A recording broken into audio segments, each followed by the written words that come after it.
Olá, pessoal. Bom dia, boa tarde, boa noite. Sejam todos bem-vindos à nossa terceira peça do estágio supervisionado de Direito Constitucional. Essa terceira peça, ela vem na continuidade daquele caso, né, em que nós estamos falando, atuando no nome como se fosse o advogado José, tá? Contra o plano de saúde, que quis aí fazer uma migração, né, para uma outra empresa do mesmo grupo, trazendo diversos prejuízos aos beneficiários, inclusive algumas limitações com relação à emergência, ao uso da UTI, e essas limitações, esse prejuízo foi principalmente para as pessoas que tinham mais de 55 anos de idade. A gente ingressou com uma ação civil pública, pedimos uma liminar para que tenha efeito, a tutela antecedente, né, de efeito imediato. A liminar foi negada, a gente ingressou na peça 2 com agravo de instrumento e nosso agravo de instrumento foi provido. Depois houve a oitiva das testemunhas, houve a audiência e o juiz prolatou a sentença ao nosso favor, julgando totalmente procedente a nossa ação civil pública. Que legal, que bacana. No entanto, as empresas réis, né, corrés, elas indignadas, elas apelaram, ingressaram com uma apelação. Qual o fundamento dessa apelação? Vamos ver lá na nossa situação problema que está na tela de vocês, tá? Assim, o magistrado de primeiro grau tornou sem efeito a substituição das empresas, sem a prévia ciência e participação dos consumidores beneficiários, entendendo ser ilícita em razão da abusividade das medidas, tá? Então, nosso processo foi julgado integralmente procedente pelo magistrado com esses fundamentos, tá? E aí, a apelação das empresas foi no sentido de, o que eles alegaram na apelação? Ambas as empresas apelaram da decisão. Além de se tratar, alegando, né, que além de se tratar de uma faculdade das partes, né, um ato de vontade das partes, e decorrente de autonomia de vontade, essa alteração contratual, não podendo as partes contratantes permanecerem vinculadas contratualmente contra a sua vontade. Até sim, mas qualquer alteração de contrato nunca pode ser unilateral, né? Ela tem que ser, como a própria alegação diz, um acordo de vontades. Ainda alegaram as empresas que não tem cláusula abusiva no contrato, que o que tem é somente uma limitação de riscos, tá? Por parte das operadoras. Em especial quanto aos gastos relativos à internação hospitalar de seus clientes, não podendo ser a responsabilidade limitada. Ou seja, não pode gastar de qualquer jeito, né? Só pode gastar naqueles X dias que foi determinado. E, além disso, não vai poder ficar doente, né? E aí o modo sarcasmo entrando em ação. Tá bom, gente. Qual que é a nossa peça, então? A gente tem que responder essa apelação, né? Então, após o protocolo do recurso, o José foi intimado a apresentar a resposta. Como chama essa resposta? Contra-razões de apelação. É essa a nossa peça. Deixa eu compartilhar com vocês agora o esqueleto que eu fiz. Só um minutinho aqui. Deixa eu organizar ele. Para que vocês possam ter aí uma ideia do que tem que ser feito.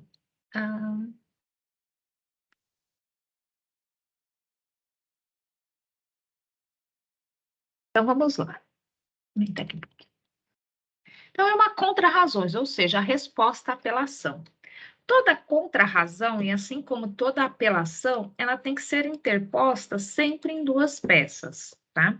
Duas peças no mesmo arquivo, é uma sequência da outra, sempre. Isso vocês já aprenderam em sala de aula, né, em matéria de recursos, ou se não estão aprendendo, né? E já aprenderam aí em algum comentário de algum professor, certo? Então, sempre são duas peças. Uma peça de interposição e outra peça das contrarrazões em si, dos motivos que você está se defendendo daquela apelação. Essas duas peças, elas são no mesmo arquivo, na mesma sequência, porque é um dos requisitos dos recursos que todo recurso seja acompanhado de toda interposição seja acompanhado das razões. Lógico, se a gente está interpondo umas contras-razões, elas têm que vir junto. E junto, eu digo, no mesmo arquivo, no mesmo momento. Bom? Então, você colocar um numa página e o restante na outra página, tudo no mesmo arquivo. Vejam aí na tela. A nossa peça de interposição sempre é destinado ao juízo ACO. O que é o juízo ACO? É o juízo de quem se recorre. Não somos nós que estamos recorrendo. Quem recorreu foi as nossas CORRES. Tá? Então, quem é o nosso juízo ACO? É o juízo da primeira vara, não, da vara civil, né, da comarca da capital de Recife. Então, é o juiz de primeiro grau. Então, essa é a primeira informação na peça de interposição. Na sequência, o que você vai discriminar? Quem é o apelante? Você não é o apelante, você está sendo apelado. José está sendo apelado. Apelantes são as CORRES que perderam, você ganhou. Veja, o José poderia apelar? Não, porque falta um requisito, que é a sucumbência. Ele não perdeu. O processo dele foi julgado totalmente procedente. Então, ele não tem interesse em reforma, porque já foi julgado segundo seus critérios. Tá? Então, apelantes são as CORRES, as sem help e sem help, e os agravados é a própria associação. Tá? Na peça de interposição, eu deixei pronto para vocês. E aí, ó, vou minimizar aqui a tela para vocês verem que é exatamente numa página. Vou minimizar mais, tá? Olha, tá vendo? Fiz numa página só a peça de interposição. Só estou falando para o seu juiz ACO, para o juiz de primeiro grau. Juiz, olha, tá aqui a minha resposta da apelação que as apelantes fizeram. Manda para o tribunal para mim. É isso que é uma peça de interposição. É essa a ideia que você está passando para o juiz. Então, ela é uma peça pequena, uma petição só. Eu deixei pronta, e aí vocês dão a cara de vocês nessa peça de interposição, para não ficar todas iguais, tá? Então, vamos lá. A Associação de Defesa de Beneficiários do Plano de Saúde, que é a empresa a associação que José representa, nos autos da ação civil pública do processo X, em trâmite na Vara Civil de Recife, vem a presença de Vossa Excelência apresentar contrarrazões de apelação, né? Interposta pelas empresas a sem helps e a sem help, requerendo a remessa dos autos. Olha que você quer que isso aqui que você está peticionando seja remetido ao Egrégio Tribunal de Justiça para o conhecimento e improvimento da apelação. Você quer que a apelação que foi interposta seja improvida, tá? Mantendo a respeitável decisão de Vossa Excelência na íntegra, tá? Vamos colocar aqui para seu conhecimento e improvimento da apelação. Para melhorar o entendimento. Só isso, em termos que peço de deferimento, Recife, dia, mês e ano e o nome do seu José com a OAB. Senhores, vai ser muito fácil essa peça, porque veja, se eu ganhei totalmente, quer dizer que as apelantes perderam totalmente. E uma apelação, você ataca os fundamentos da sentença, ok? Você está apelando da decisão.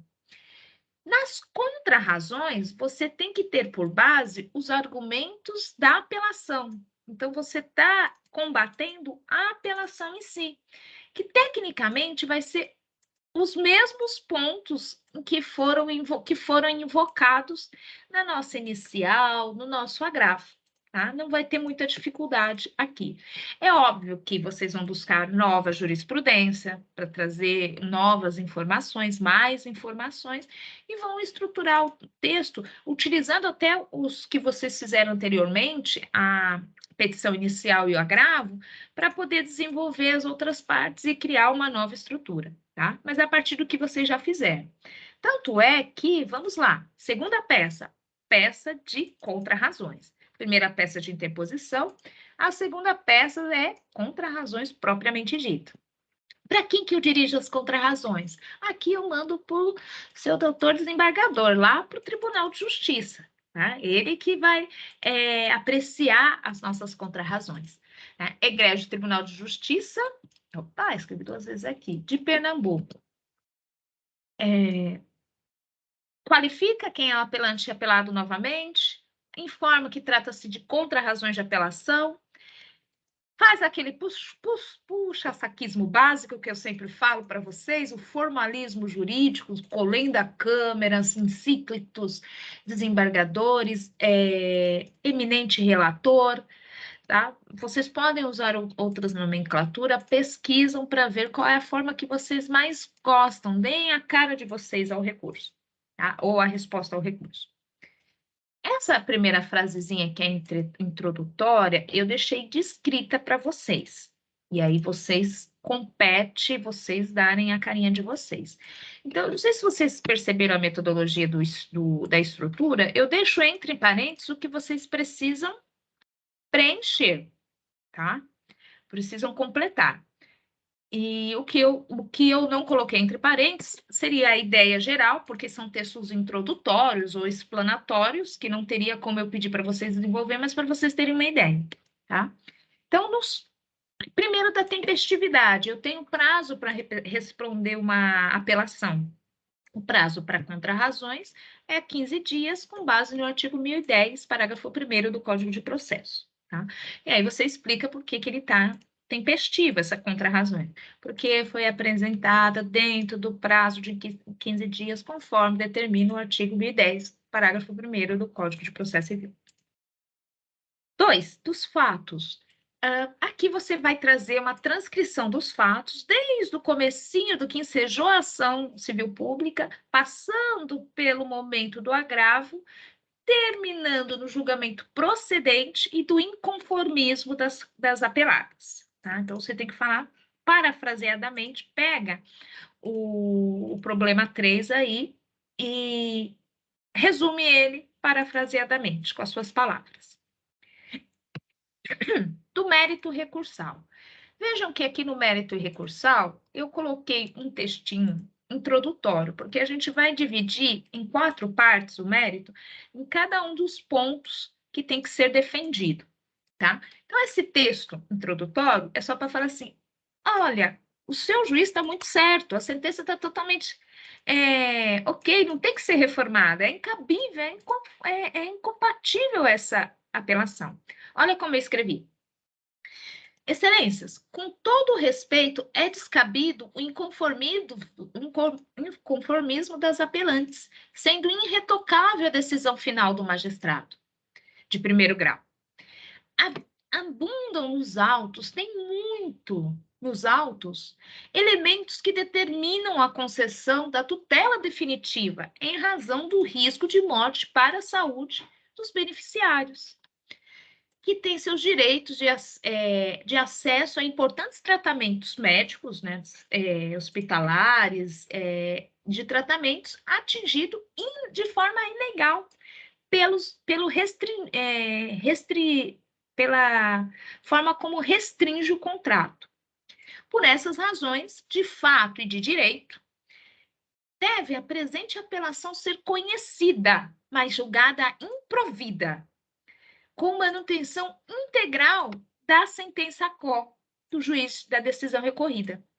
Conforme, aí você começa a falar, conforme eu vou falar daqui para frente, conforme da análise da abusividade da relação contratual das apelantes com os associados da recorrida e outros consumidores. Então, daqui para frente, eu vou explicar aonde está essa abusividade. Então, esse aqui é um texto introdutório. O 3.1 é que vai vir falar Vou até tirar o 3.1, que eu não preciso, tá? Porque eu só tenho um item 3 e depois eu já falo para o 4, tá bom? Então, os 4 pontos, A, B, C e D. Ah, não, tem o E também, desculpa, tem o E. Então, vamos lá. Quais são os pontos que eu preciso falar, me defender? Eu preciso defender que realmente houve abusividade na migração forçada do plano de saúde e que o juiz acertou ao, ao concordar com isso, ao julgar procedente que houve assim essa abusividade. O juiz reconheceu a abusividade da migração forçada. Então, ele está certo. E você vai desenvolver por que o juiz está certo nos seus olhos com os mesmos argumentos anteriormente. Toda vez que você entrar num desses itens, pode começar da seguinte forma: é totalmente correta a decisão. Sempre puxa a sardinha para a sentença que você quer manter. Sempre elogia, sempre fala: olha, essa sentença está correta, tem que ser mantida essa sentença, ela não pode ser mexida, tá bom? Sempre faça a menção à sentença que foi recorrida. O item B, da diminuição da carência. Também você vai falar: olha, o juiz acertou em reconhecer que é abusiva a diminuição da carência. Além disso, você vai trazer aqui nesse item jurisprudências. Procurem jurisprudências novas, não usem as anteriores. Nova, pesquisem. Tá? O item C fala sobre a questão da idade. Por que só os maiores de 55 anos? Por que não foi todos? Já que havia uma migração forçada. Tá? E vocês vão falar que o fato de ser somente para os maiores, enseja uma discriminação. Inclusive, ela que é proibida aí pelo artigo 15, parágrafo 3º do Estatuto, e você pode fazer uma analogia, incluir todos os maiores de 55 anos nesse artigo por analogia. O item D, da abusividade da alteração unilateral do contrato e das cláusulas abusivas. Então, você precisa explicar de novo que alterar unilateralmente é abusivo e o juiz reconheceu de forma acertada essa abusividade. Tá? Usa os mesmos argumentos que você utilizou no agravo de instrumento e na sua petição inicial de ação civil pública. E, por fim, da ilegalidade da limitação de tempo em internações, inclusive da carência, tá? Vocês podem colocar aqui, usem aquela lei que eu falei para vocês, 9.656, o artigo 12, para poder fundamentar que é ilegal você determinar, limitar o tempo de uso da UTI e determinar carência para serviços de emergência, né? E fala que o juiz acertou ao reconhecer essa situação como abusiva. Dos requerimentos, dos pedidos, o que você pede? Aqui é simples, você só quer uma coisa, só uma coisa. Que a apelação seja conhecida, mas julgada improvida ou não provida. Ou seja, que o juiz não dê a reforma da decisão, inclusive mantendo integralmente a sentença de primeiro grau, com a condenação das apelantes, e aí você pede condenação, tá? Ao ônus de sucumbência e que eles de imediato passam a cumprir todas as medidas. Vocês reestruturam esse pedido, veja que eu não coloquei entre parênteses, porque o pedido é só isso. Vocês só vão reescrevê-lo com as palavrinhas de vocês, para não ficar iguais. Então, inverte, né? Diante de todos os fatos, de tudo aqui já mencionado, requer-se a vossas excelências, né? Que conheça, mas julga improvida, julga improcedente a apelação interposta pelas apelantes, né? Condenando mantendo a sentença do juiz ACO, condenando as mesmas ao imediato cumprimento e ao ônus de sucumbência. Tá? Finaliza com a data, o local, data, mês e ano, o nome do Dr. José e a OAB dele que a gente tem. Tá? Então, veja que são duas peças numa só. Uma de interposição e outra de razões. Tá certo, queridos? Bom, espero ter ajudado um pouquinho mais e espero encontrar vocês na nossa quarta peça, tá bom? Um beijo, fiquem todos bem e a gente se vê na próxima. Beijo, até mais, tchau!